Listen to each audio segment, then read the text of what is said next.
Recently, I've been reflecting on what's most important to me in life. It's been a tough last semester of college, and my free time has never been more important to keeping me sane.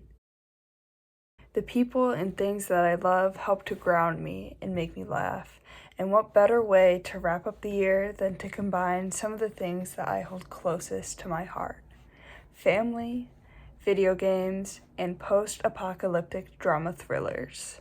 Today, I ask myself the question that's been itching at me every day since The Last of Us came out. Can my family survive a zombie apocalypse?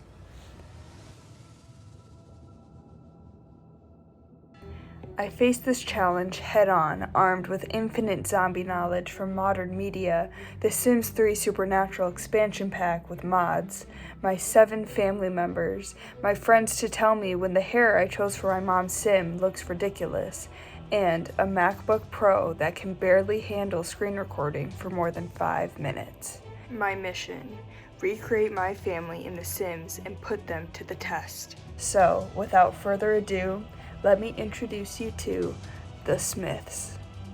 First up, we have Dad, 60-something West Point graduate who works in manufacturing, sweetest and most aggressively positive person ever. Sims traits: workaholic, good, brave, light sleeper, and kleptomaniac. Next up, Mom, also 60, middle school secretary, known for intimidating her children's new partners and for going hard at any function. Traits: family-oriented, over-emotional, natural cook, green thumb, and party animal. Next up, Hannah, oldest sibling, would travel the world if she could, but for now has just perfected the art of using a baby voice. Traits: friendly, daredevil, hot-headed, charismatic, and kleptomaniac. Nathan, second oldest sibling, can make anything philosophical and debate you on it, but also probably doesn't believe in cleaning. Traits: bookworm, computer whiz, daredevil, genius, slob. Nolan, second youngest sibling, the most put together and reserved, but can also get away with saying absolutely anything because it's always hilarious. Traits: ambitious, perfectionist, good sense of humor, angler, and kleptomaniac. Emma, Nolan's fiance, a big, lovable ball of energy who's mastered the art of catching you off guard with out-of-pocket comments. Traits: excitable, good, clumsy, friendly, kleptomaniac. And last up, me, Leah, youngest sibling. Skills include laughing at every joke and being stressed out about everyone and everything almost all the time. Traits: night owl, easily impressed, neat, neurotic, artistic. In order for this to work, I remade everyone as best as I could and followed a setup someone made online to get the game in the right conditions. This also means that everyone had to have some sort of Sims trait that I might not have otherwise given them. For example, Dad, Hannah, Nolan, and Emma all have kleptomaniac traits so that they can scavenge for resources from other buildings and other people. In order to have a point of comparison for how well this simulation really operates, I interviewed each of my family members to ask them about who they think would die first and who would live the longest. I don't know. That's a good question. That's an odd question. That's a weird question. Nathan would live the longest. Hannah would live the longest. I'm gonna go with Nathan. Dad? Dad would survive the longest. Your dad would survive the longest. Nathan might live the longest.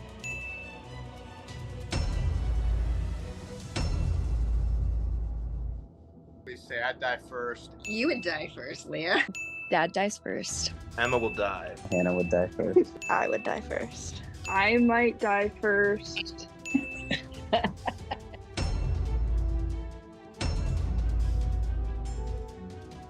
And so, with our votes locked in, we begin.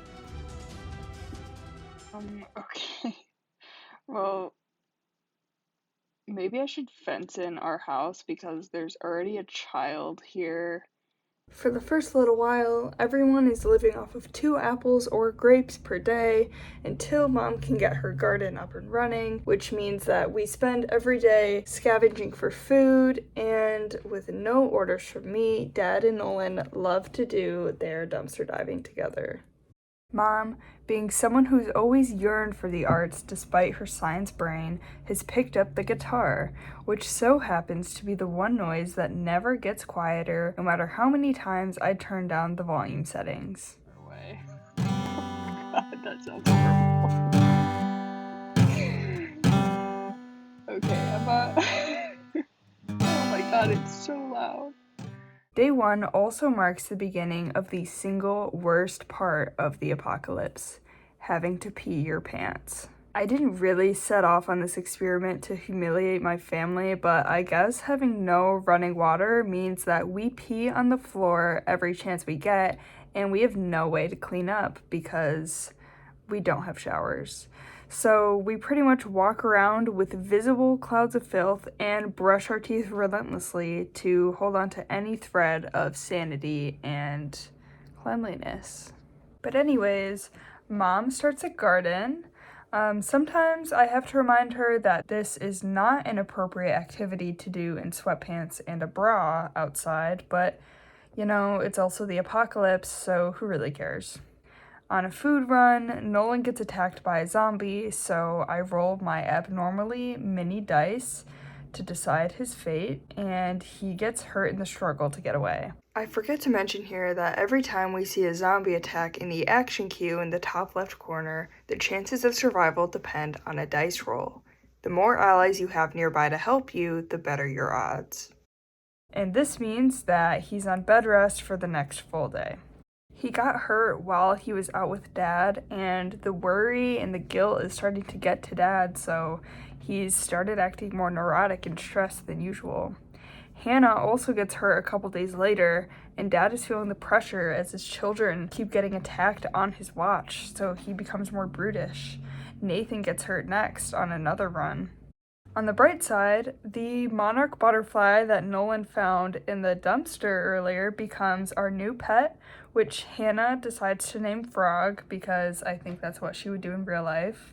We also can now afford to buy an easel for me to paint on and make us some money by selling my little paintings. I paint something pretty depressing looking and refuse to get back in my bed until I move the couch into the kitchen and buy a new bed because Sims 3 is a perfectly fine game with no bugs at all. Mom successfully keeps us fed with apple trees while Dad continues to beat himself up and sit on the middle of the floor and consider the hollowness of the apocalypse life.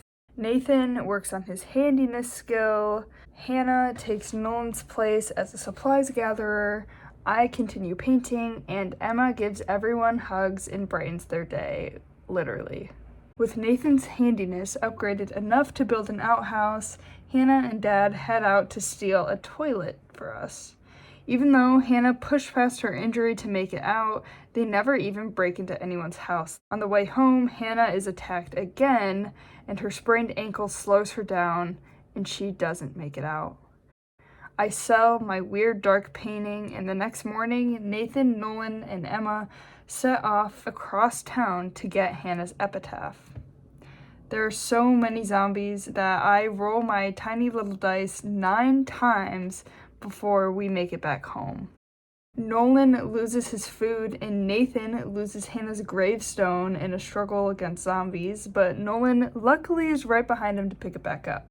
Through this day-long journey, the virus continues sweeping through the city to the point that the Grim Reaper is literally just hanging out on the sidewalk. Emma continues to comfort and hug Mom and Dad, while me and the boys do pretty much nothing, so I guess it's a good thing that we have Emma.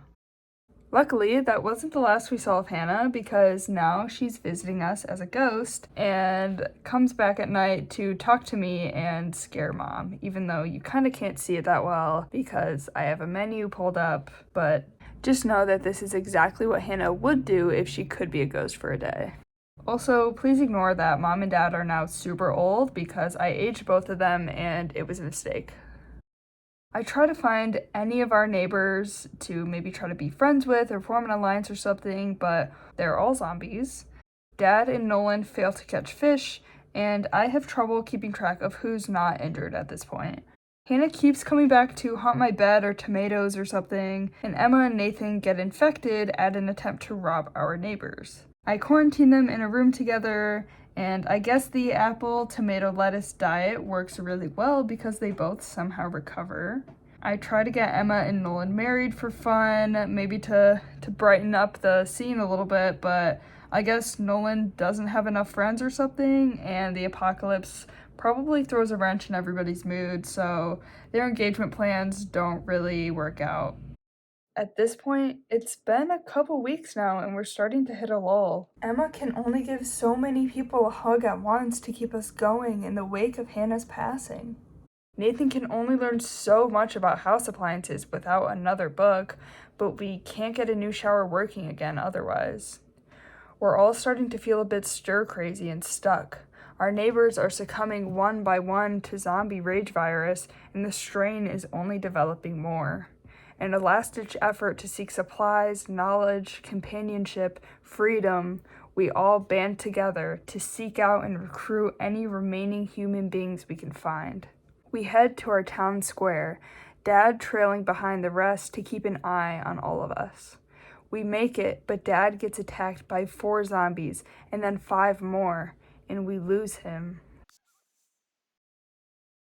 All while Emma watches Mom play chess all by herself, less than 2 feet away from where Nolan is also playing chess by himself. Everyone's getting exhausted, and there are no living people to be found, and so we trek home. Mom gets cornered by 2 zombies, and she's the next to go. We're all scattered, desperate to get home again, but lucky for us, Nathan seems to be the only one grieving, so the rest of us don't have to, I guess. Nolan gets attacked again, but he survives. He makes a break for the public pool to use their shower and turns into a zombie himself.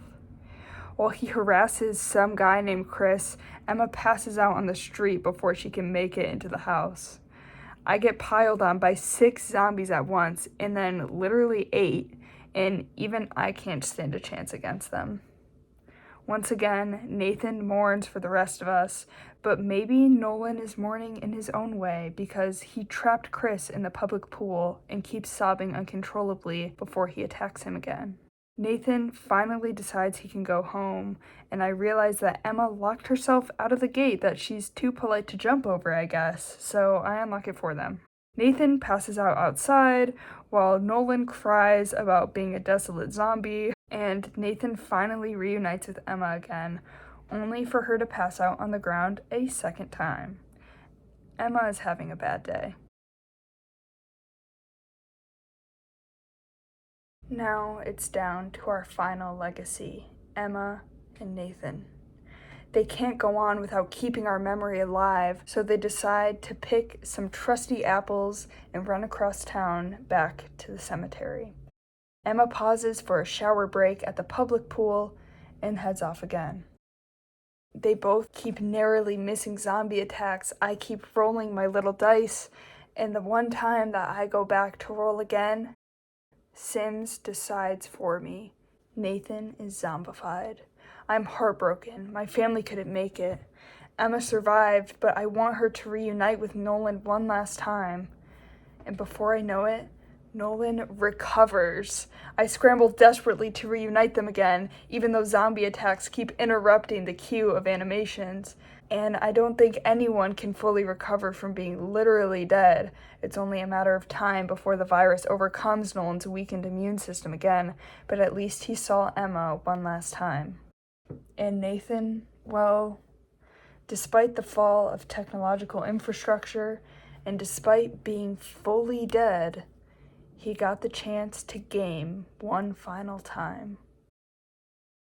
Emma is our survivor, and this was Sims 3, the Smith Zombie Apocalypse Challenge.